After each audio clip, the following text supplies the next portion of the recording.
بسم اللہ الرحمن الرحیم۔ السلام علیکم ناظرین، کیسے ہیں آپ؟ امید ہے آپ سب خیریت سے ہوں گے۔ اگر آج آپ لوگوں نے درود پاک نہیں پڑھا تو برائے مہربانی درود پاک پڑھ لیجئے۔ آج کا ہمارا واقعہ ہے جو خوف خدا کی وجہ سے گناہ سے رک گیا، اس کا ٹھکانہ جنت ہے۔ خلیفہ ہارون الرشید اور اس کی بیوی زبیدہ کے درمیان کسی بات پر جھگڑا ہو گیا۔ زبیدہ نے کہا تم جہنمی ہو۔ ہارون الرشید نے کہا کہ اگر میں جہنمی ہوں تو تیرے اوپر طلاق ہے۔ یہ کہہ کر اس نے زبیدہ سے کنارہ کشی اختیار کر لی، لیکن جب محبت کی زیادتی کی وجہ سے جدائی برداشت نہ ہوئی تو اس نے تمام علماء کو بلایا اور ان سے مسئلہ دریافت کیا کہ کیا میں جنتی ہوں یا جہنمی۔ کسی علماء کے پاس اس سوال کا جواب نہ تھا۔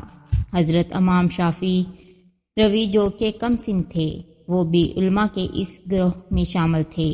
آپ نے خلیفہ ہارون الرشید سے کہا کہ اگر انہیں اجازت دی جائے تو وہ کچھ عرض کریں۔ خلیفہ ہارون الرشید نے اجازت دے دی تو آپ نے خلیفہ ہارون الرشید سے فرمایا کہ تمہیں میری ضرورت ہے یا مجھے تمہاری ضرورت ہے؟ خلیفہ ہارون الرشید نے کہا کہ مجھے آپ کی ضرورت ہے۔ آپ نے فرمایا کہ پھر تم تخت سے نیچے اتر آؤ، کیونکہ علماء مقام و مرتبہ میں تم سے بلند ہیں۔ خلیفہ ہارون الرشید تخت سے نیچے اتر آیا اور آپ کو تخت پر بٹھا دیا۔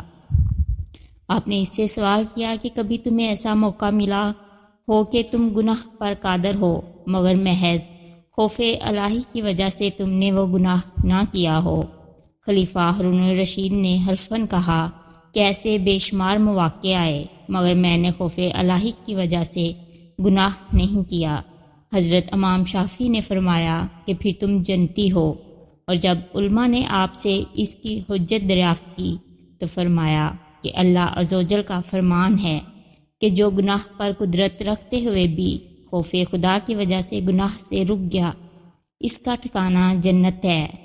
آپ کا جواب سن کر تمام علماء حیران و ششدر رہ گئے۔ سبحان اللہ۔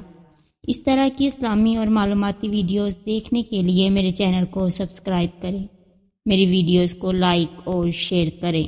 شکریہ۔